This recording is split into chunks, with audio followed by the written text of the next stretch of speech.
What's going on YouTube? It's Legendary323 and I'm back with a new video. And in this video, I'm going to go over my personal top 5 nostalgic games. And I got this idea from a recent YouTuber, or from a YouTuber I just recently followed or subscribed to, and his name is Game Grinder. And I thought that would be, a pretty good idea. So now I'm making that video. And if you guys want to make a video about your top 5 nostalgia games, send me a link or whatever, and I'll watch it because I like to see people's top or nostalgic games, and what makes it nostalgic to them. So I'm going to start off with number 5, and it's from 5. I'm gonna start with 5, go to 1. 1 being the most nostalgic. Okay, so number 5 is Pokemon Blue. Pokemon Blue, I got this for Christmas in 1996, and this is probably the first time or the first game that ever introduced me to RPG, let alone turn-based.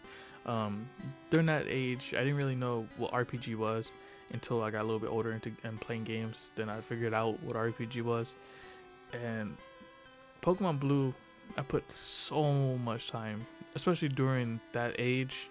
That's runtime. Pokemon really blew up.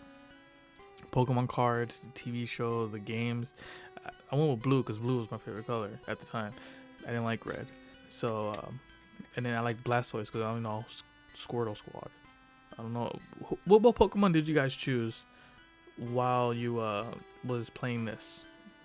Whatever version you got. What was your choice of the Pokemon?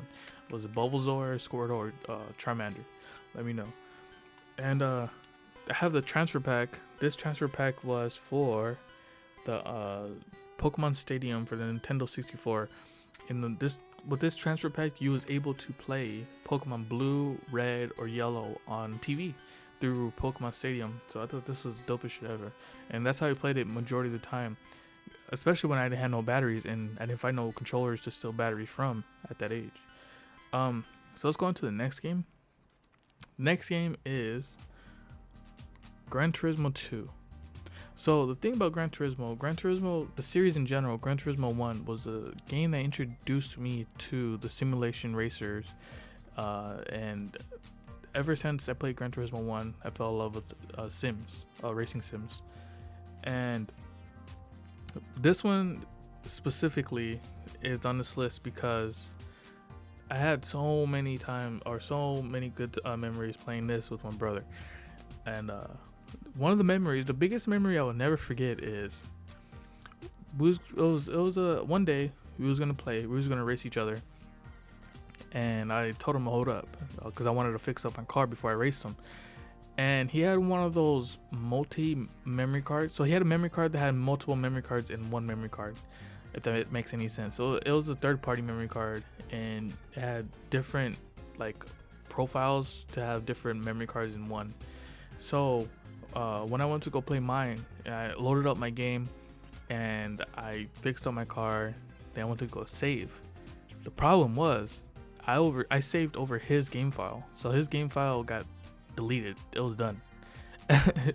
And I didn't find this out until I went back to his room to get ready to play, and his file was nowhere to be found. And when he loaded it up, it was my stuff again. So I essentially overrid all his game progress, and he was so pissed. I will never forget that. But before that situation, we used to race in this all the time. So that's number 4. Number 3, this one's probably on a lot of people's list.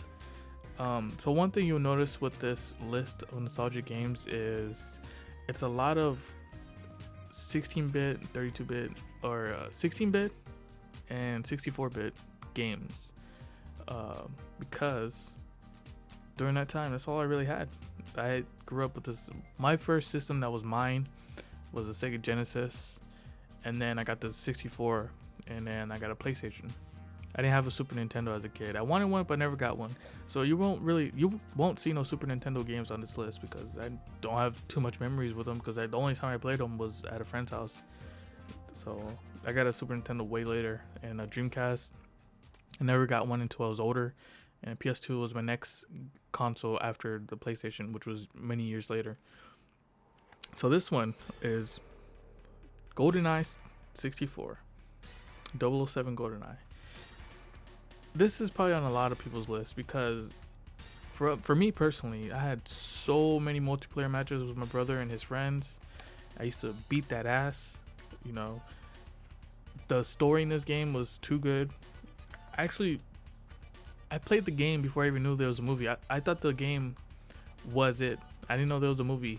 I didn't know it was made after a movie until I got older.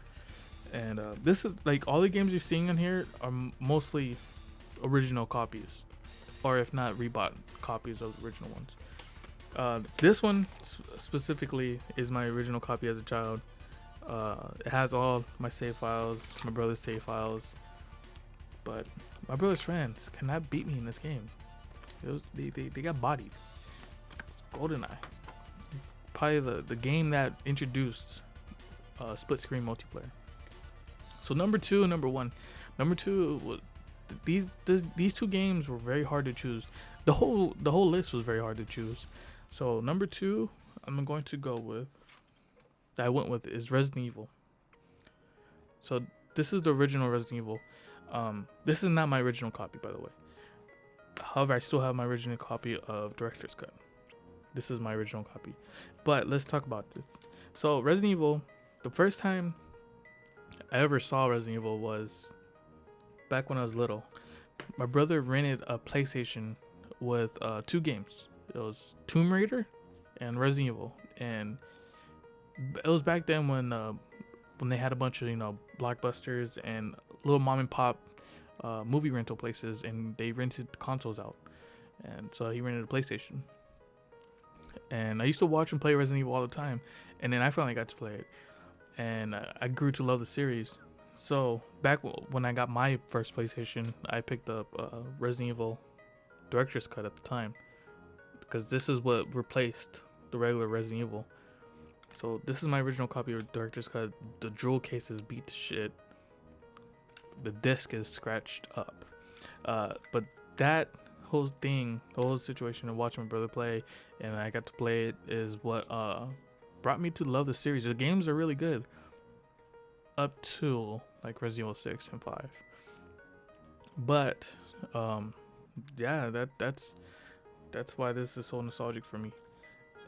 Alright, let's move on. And then I remember this game used to give me nightmares. I remember I used to watch my brother play at night, and then when I would go lay down, I used to lay down with the TV on, because I was like, what, 7 or 8? But I used to watch Fox, which had Simpsons on, and after he played, that's when X-Files used to come on. So I used to hear the X-Files music, and they used to scare me when I was little. But let's go to number one. Number one, many of my close friends would probably know that this is number one, and they would know that this is number one or two. Number one is Street Rage 2. So this game is a beat 'em up, if you didn't know. This is also known as Bare Knuckle 2 in Japan. And this game I put so many times. I still play this game to this day. Me and my brother used to play it all the time. We've beaten it countless times. I've beaten it, and I can't even keep count anymore. It's been so many times I beat the game. And the whole story behind this is my brother. I'm assuming, I don't know the story, but we used to have Ninja Turtles Hyperstone Heist for Sega Genesis, and I'd rather have that now, since that game is worth a lot more than this right now. But we used to have that. I think he let his friend borrow that, and his friend let him borrow this, and that's when I played this, and this is one of my favorite games on Sega Genesis. To this day, there's many good games on Sega Genesis, but this is by far my one, and my favorite one. This was the answer to Final Fight for the Super Nintendo. That was the Sega answer to Final Fight as far as beat 'em ups. And I still prefer Street Rage over Final Fight any day. But this game, the music in this game, for back in the day, I forget the composer's name, but the music in that game was amazing. I remember it. I even have the vinyl set, and it has all the track lists. It's this one of my favorite games of all time too. It's on my top 5 list of favorite games. Played this game so many times with one of my best friends, my childhood best friend, that I haven't talked to in many years. But that's my top 5 nostalgic games. And if you guys make a list, let me know and I'll watch your video. And thank you for everyone that's supporting me, watching, liking, commenting. You know, just a couple, name a few. There's my boy Brambert, Old School Bruh, Fatboy Gamer, who else? Miss K, Resident Beyond. You know, thank you for everyone. When I see the comments and likes, it gives me more motivation to make more videos. I thought about doing top, 5, videos, such as like, top 5 favorite games, top 5 console games, stuff like that. But then again, I think about it's kind of cliche. A lot of people do them. But let me know what you guys think. Should I? I don't know. We'll see. Thank you for watching. If you enjoyed it, if you're new, hit that sub. Got any questions? Let me know your top nostalgic moments or games in the comment section below. Thank you for watching. I'm out. Legendary 323. I'm out. Peace.